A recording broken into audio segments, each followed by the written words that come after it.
This is your host, Azakar. Assalamu alaikum, peeps, shalom. Hotel. Power to my people. That's scattered all over the four corners of this planet we call Earth. Yes, sir. Hopefully I get to go see Bad Boys today if them motherfuckers ain't sold out. Yeah. And that beat you hear in the background, that is my man Cormega. That is not Azakar stuff. So YouTube, please don't hit me with the copyright thing. I'm giving props and I'm gonna put it in the link in the description box too. Yeah.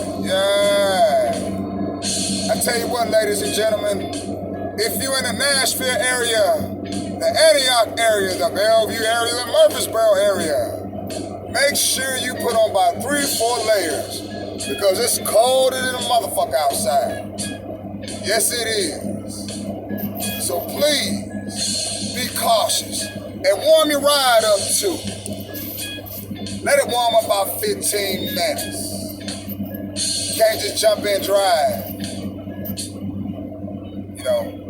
Just using safety measures, cautionary measures. Man, did y'all see your boy in the NBA last night, man? B motherfucking I. B.I. B.I. did his thing. B.I. did his thing, man. But let's see what happened in the games of the NBA. We only had 5 games. We're going to start off with my Suns and my New York Knickerbockers. God damn. And the Phoenix Suns spanked my New York Knicks 121-98. DeAndre Ayton had 26 points and a career high 21 rebounds. And the Phoenix Suns pounced on my beloved Knicks. They won't talk about them in a minute, man. I mean, goddamn. 121-98. Just, oh my goodness. Celtics and the Bucks. And the Bucks come away with this one, 128-123. Giannis Antetokounmpo had 32 points and 17 rebounds. Chris Middleton scored 23. And the Milwaukee Bucks pounce on the Boston Celtics 128-123. Jazz and the Pelicans. This was the game of the night if you ask me. And New Orleans come away with this one, 138-132. Brandon Ingram scored a career high 49 points. And the New Orleans Pelicans stopped the Utah Jazz 10-game winning streak by beating them 138-132 with a 49 performance from B.I. B.I., man. The Lakers let go of all their assets, man. They might want to think about keeping Kyle Kuzma. Denver Nuggets and the Warriors, and the Denver Nuggets come away with this one by the hairs of their chinny chin chin. Trey points, 134-101. Goodness gracious. Magic and the Clippers. And the Clippers come away with this 122-95. Wow. After the Orlando Magics beat the Los Angeles Lakers, the next day they get pounced by the Clippers. 122-95. That's wild, ain't it, ladies and gentlemen? But I'm talking about, man, we got our asses handed to us yesterday at the Garden. I mean, shit. We got our asses handed to us. Man, I don't know what New York needs, man. I don't know. It's sometimes, man, it's hard being a fan, man, but I'm dying hard. Man. It's just hard being a fan of the New York Knicks. Because sometimes, man, they can't get over the hump, or they just, I don't know, it's like oil and water, they don't mix. They just don't mix with gameplay, man. Shit. It fucking sucks. But anyway, let me go on to some more news.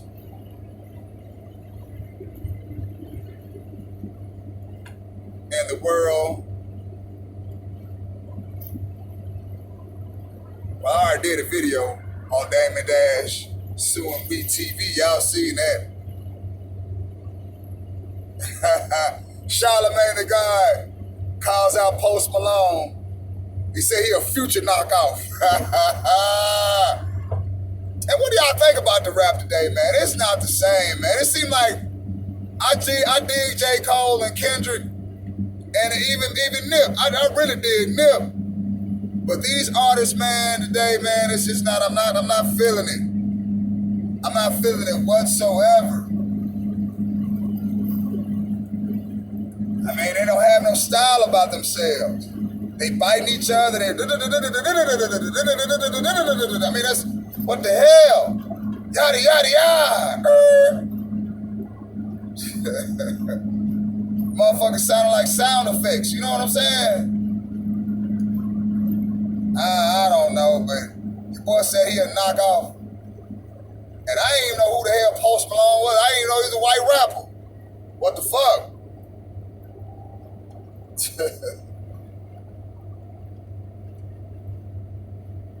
Oh no.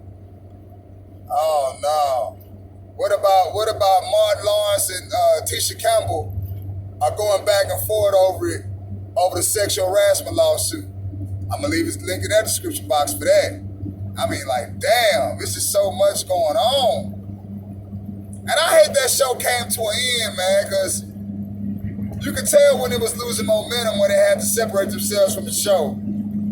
You know, goddamn, let's try acting like want to come over and say hi to me. Hell no. Get the hell on out the way. But yeah, it just seemed like the show lost momentum when they had to be apart from each other and trying to maintain the same connectivity, and it was not working. It wasn't working at all. Yo, y'all make sure y'all hit that like button, man. Hit that like button. Hit that PayPal too, man. I'm bringing y'all fresh content. Fresh content.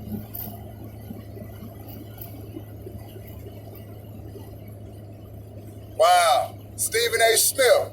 He signs off on O.J. Beckham's little incident in LSU victory over Clemson. It's just a whole bunch of bullshit, you know. But hey, it is what it is. But let Stephen A. chime off.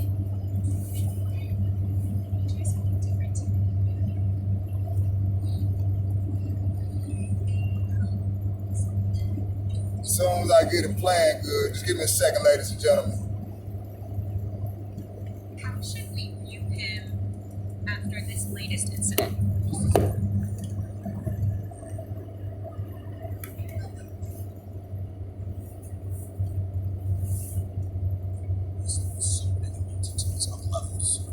We understand that they're far beyond irritating because every little thing is a problem.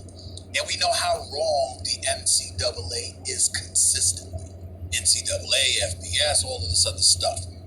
But Dominique, I was listening to you this morning on Get Up, and here is the one area in which I would challenge you and anybody else that doesn't get this point. As wrong as they are, you know that it's possibly a problem. Why bother? It's the national championship game. They just won a national championship.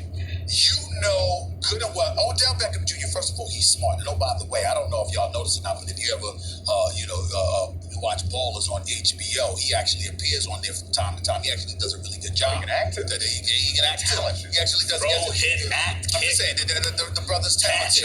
And that's a damn good show with The Rock. And by the way, our condolences to The Rock. Dwayne Johnson, his father passed away. I saw that. Our condolences to him too.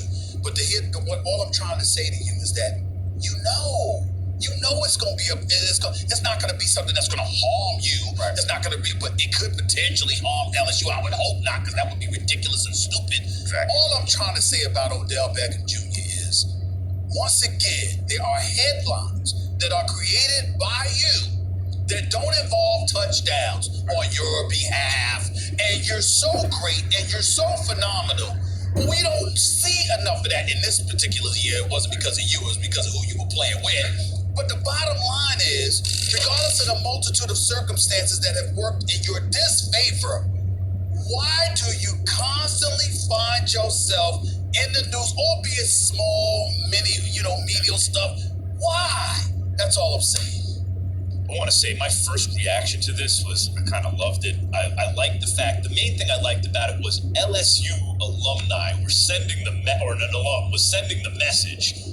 You come and win here, the biggest stars in the world are going to take care of you. Yeah, Max! First, I got to tell you, Dominique, there's a guy on Get Up named Jalen Rose. I don't know if you Yeah. He made a really good point, I thought, and it turned me around on it. Whatever Odell's a dude he's got a lot of heart. You know, that's one of the reasons many of his teammates like him, is because he was doing it. It's like an emotional thing.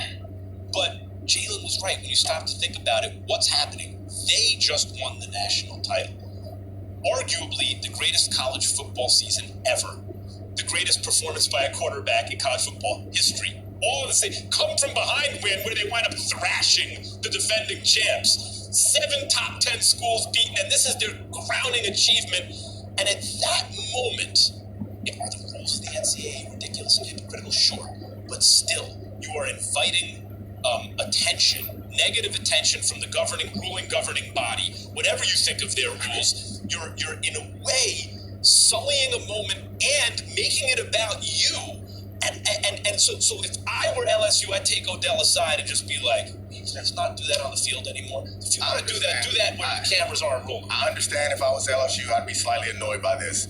I haven't heard any of the players complain about it. Joe Burrow seemed to be good-natured, so some people are imposing their views on this, saying the players feel like their moment has been sullied.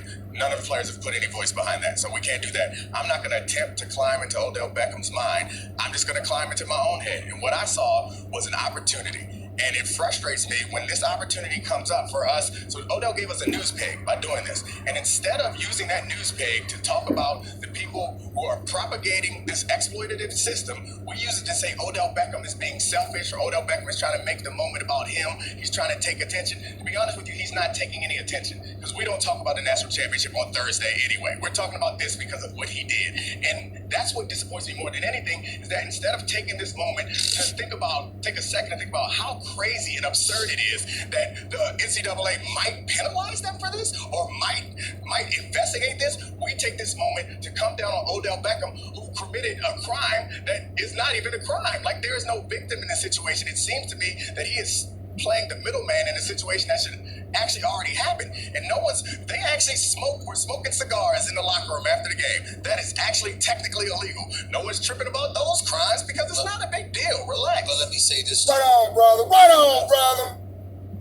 I would completely 1,000% side with you, Dominique, if those words came out of Odell Beckham Jr.'s mouth. Because think about this. Odell Beckham Jr. could come before the cameras and sit up there and say, you know what, I gave them money on Why should? because people look at the money they generate for college football, and these brothers deserve to get paid, so I paid them on purpose. Now, if he said that, then it's an entirely different discussion. No, I'm just saying, you understand? Because he's smart. He's smart. I understand what you're saying, but he hasn't said anything. He hasn't put any voice. No, I didn't say he did. I know. I'm saying But he should. I'm saying we don't have to wait for him to say that. Like, it's the same thing with Colin Kaepernick or anybody else. It's like, he gave us an opportunity to talk about it. I'm not saying Odell Beckham is on par with anybody like that. I'm being honest with you. He gave us an opportunity. I think that's well argued. He gave us an opportunity to talk about it, and instead of talking about it, but we're not disagreeing with you, D. I'm not disagreeing with you. I think that's well argued. Here's the problem as I see it.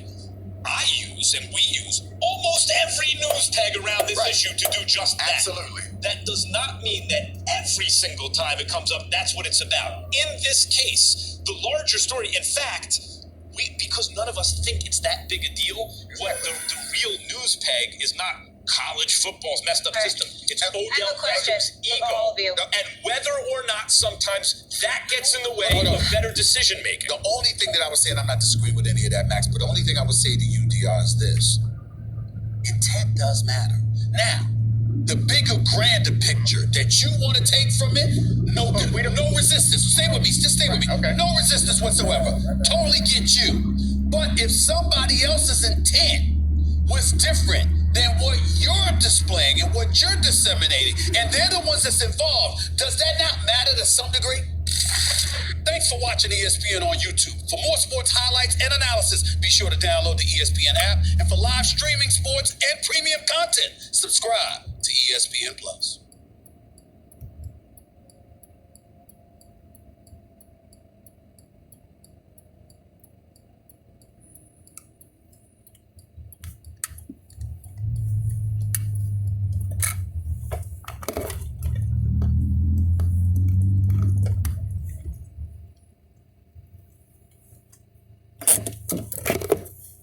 Well, ladies and gentlemen, I hope you like the content audio. I'm gonna give me some gas, and I'm headed to the plantation. Peace and a ball of happiness, people.